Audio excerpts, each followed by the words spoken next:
Do you want to jump right into some meta conversations, Evan? Yeah, I thought this was for me. This was one of the really big stories of this week, and honestly, I don't like it. Didn't get that much aggressive attention, which maybe surprised me a little bit. But we'll see on that one. Meta is starting to try and monetize WhatsApp for the first time, and maybe I can even pull up this tweet that I had. I don't think that I think the story is not here's how they're trying to monetize it. You can argue, is it good? Is it going to work? Is it not? It's very clear that WhatsApp is, a messaging app between friends for us in the US, maybe when we're talking with people abroad. But when you're in these abroad countries, like they use it for everything from talking with businesses to, payments to like just there's so much used in WhatsApp. So there is a very big opportunity. And I think for me, the focus of this has always been an asset that we know had billions of monthly active users. I think for some reason 2-3 billion is the number in my head, but I could be off on that. Over 2 for sure. So over So 2, you're right. and they have not tried to monetize that at all. It's always been, hey, we're gonna, grow in the future. We'll see. We'll kind of go into it. And there was a lot of other announcements made recently. A Scale AI thing, acquisition or partial taking percent, acqui-hire really. There was a story that Zuckerberg is now trying to build, like personally build an AI team because he felt like they were going behind. So I don't think the timing of this is a coincidence. It feels like we are at a very pivotal time for Meta right now, and I want to get over to Brad because he's the expert on this one. A couple years ago, we had the year of efficiency for Meta, which is weird that it was a couple years ago. I wonder if we are setting up for the year of growth from Meta and Zuckerberg. And it feels like that is the type of thing that I am seeing as someone who is biased, bullish Meta. I went and bought another share in after hours yesterday or whatever because I was like, I think we might be setting up for a year of growth from Zuckerberg. And that might be the year of that what the focus is. But Brad, I'm curious your thoughts on everything I was saying there and your characterization on the WhatsApp store. I didn't dig in far enough on like what they're actually trying to do to monetize the ads. Sure. Just that they were. Yeah. So I'm glad we're starting off with this because it's super important. And like you talked about, I mean, this is the same playbook we've seen from Meta building every single app that it's ever built, and now what it's doing with Threads. They take their sweet time monetizing. They build a massive base of critical, loyal, engaged users, and then they turn on the money faucet. So they've done the hard work here. They've built a base of, like you said, 2 billion plus monthly active users, over 100 million in the United States, growing really quickly, really starting to gain some traction against iMessage that once was thought to be impossible, but it's starting to happen. I know some of my use cases for chat have moved over for WhatsApp for large group chats. But now it's time for the fun part. It's time to actually get paid for the traffic that they've painstakingly built for a very, very long time. And it will be it will be extremely margin accretive. I mean, they are quite literally just monetizing digital real estate that they've already earned the right to have, that they've already earned the right to own, and have just been to create a frictionless experience, or because of focus on other things, or just because it's what they do. They've waited until now to do it. So year of growth, I think hopefully every year is going to be a year of growth for Meta. This year, I think, here, let me pull up sell side consensus, 14% growth this year, next year, comping over 22% the year before, and right around that 14% range in the years before. So pretty consistent. I just think they have so many levers to pull in terms of, I mean, Threads monetization is just now ramping, but they're going to take their sweet time with that, just like they did on WhatsApp. So that's a future monetization lever.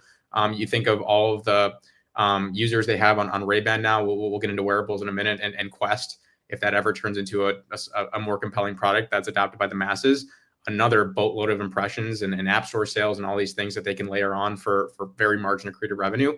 So just a lot of optionality when you own such a large portion of the digital media space. You inherently own a large portion of the digital advertisement opportunity. And they still have such a long runway in terms of turning on the money faucet again and just taking advantage of this. So from an investor point of view, I mean, you have a company that's already printing cash, that's again growing top line at 14%. That's trading right around 24 times operating income, and they just have so much more that they can do. Not to mention the fact that they're still somehow growing daily active users across their 3 billion base of users at a decent mid-single digit clip. So just a lot going right for Meta in that regard. And I think we'll go get into some other things in a minute about how things are going elsewhere. But wanted to stop there and see if anyone has any follow-ups. Tannor, I want to hear your initial thoughts on Meta. I don't know your take on it. I was looking No. at your stock draft that you guys ended up doing, and I saw Meta got past you and everyone on the first round.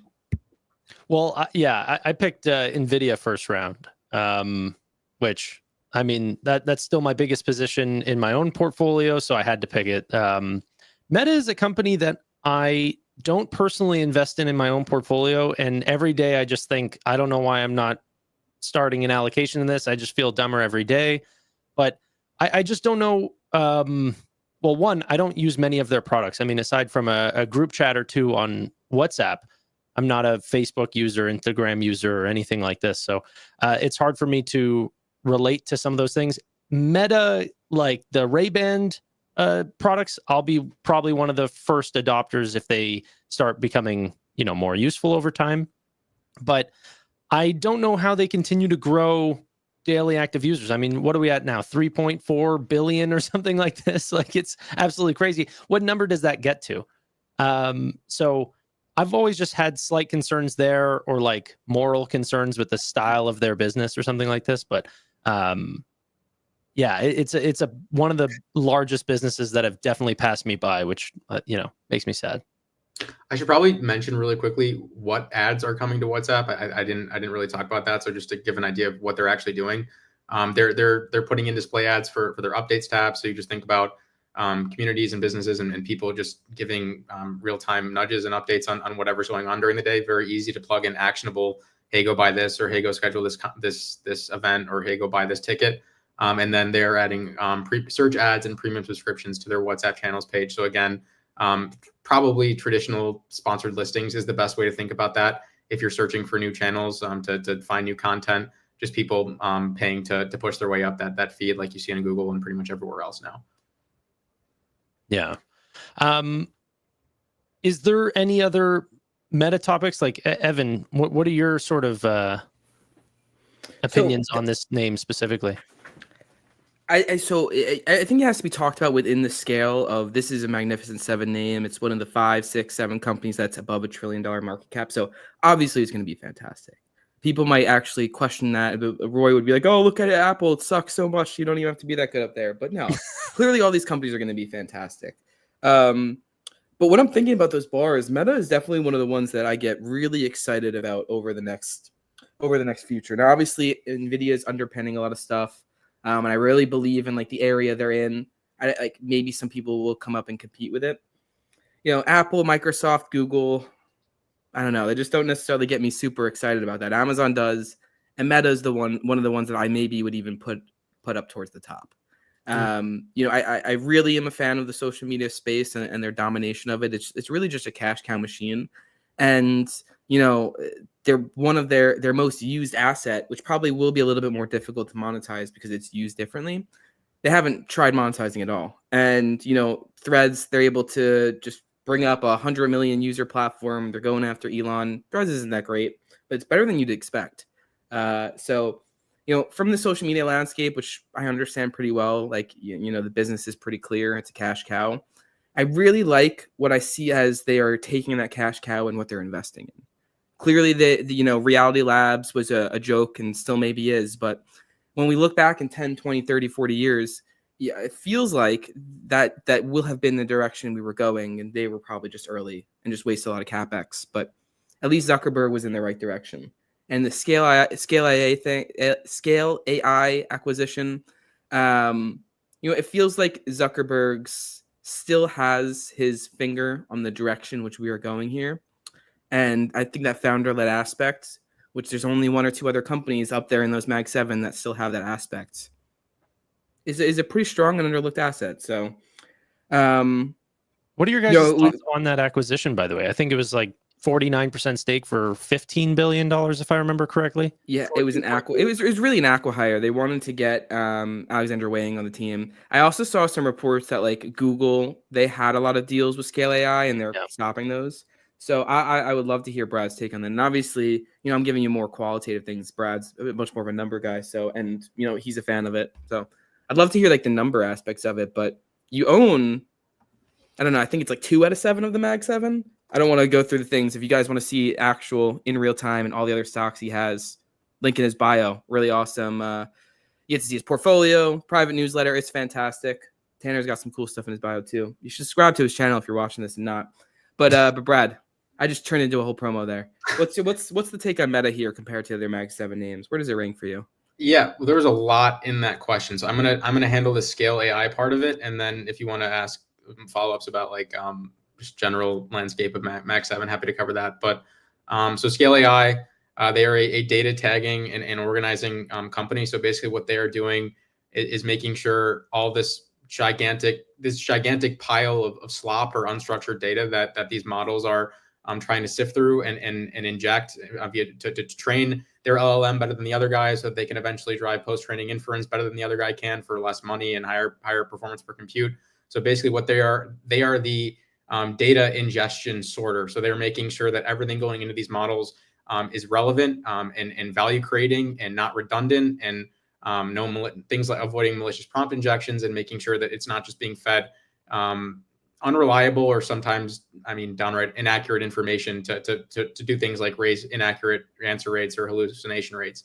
We have to use third-party sources just because they're private. So in terms of revenue, these are estimates. So hopefully they should be mostly accurate. They did 900 million in revenue last year, supposed to do 2 billion this year. So I think it was somewhere around a $30 billion valuation. So they're paying 15 times sales. I'm assuming they're not making any money yet. Just a hypergrowth AI startup doesn't really scream profit focused at this stage of their journey, and probably rightfully so.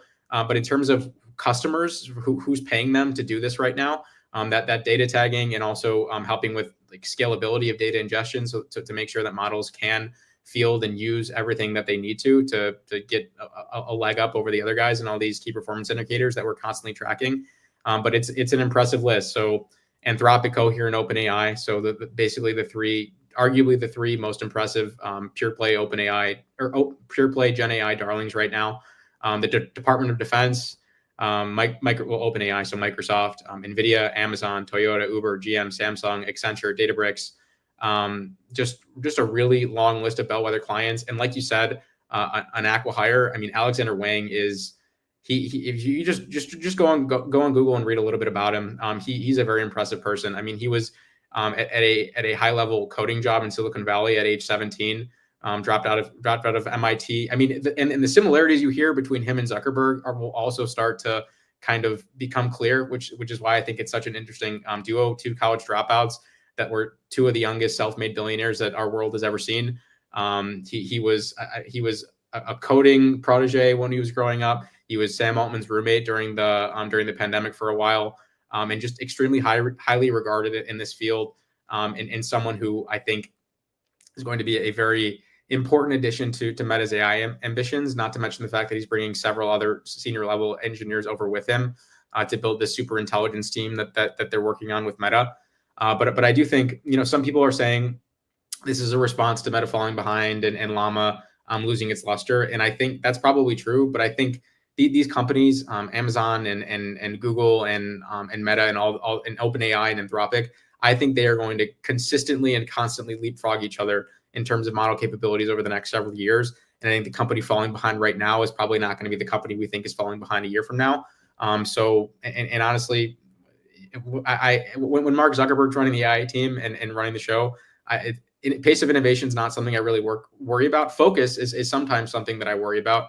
Where you saw the metaverse investments, and that rightfully shifted to investments in core AI and agentic AI. But right now, focus does seem to be there, and they do, since that year of efficiency, they've done a really good job of walking and chewing gum in terms of making sure they're pulling the monetization levers, just like WhatsApp and what we just talked about.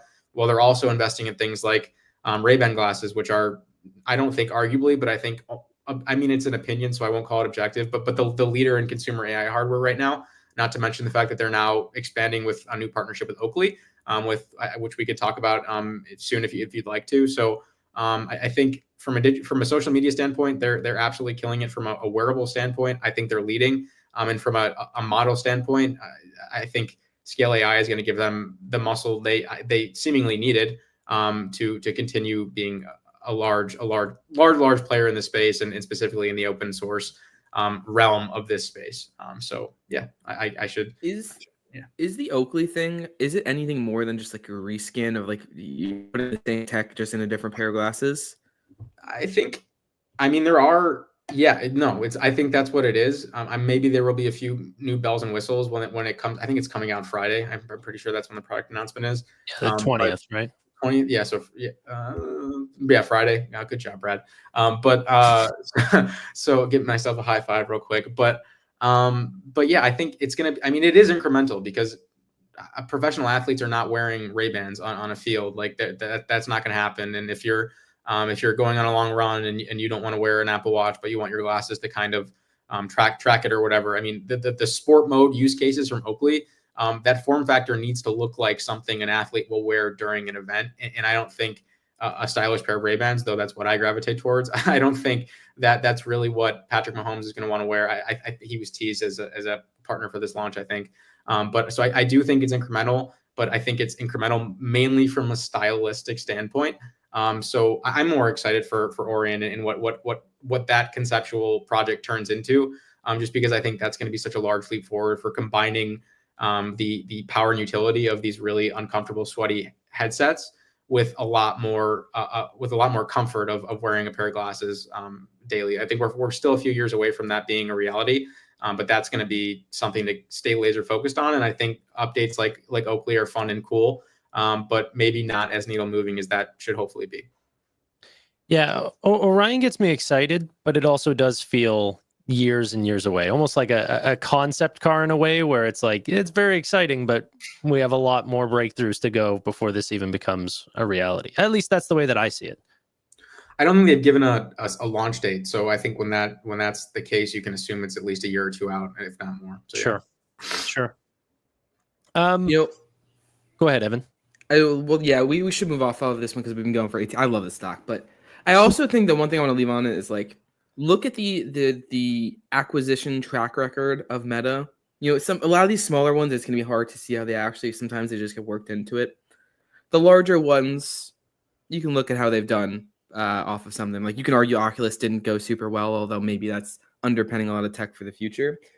But when they make a big bet, history has shown them to be right so far. History does not equal the future, but I have a lot of faith in Zuck as a CEO.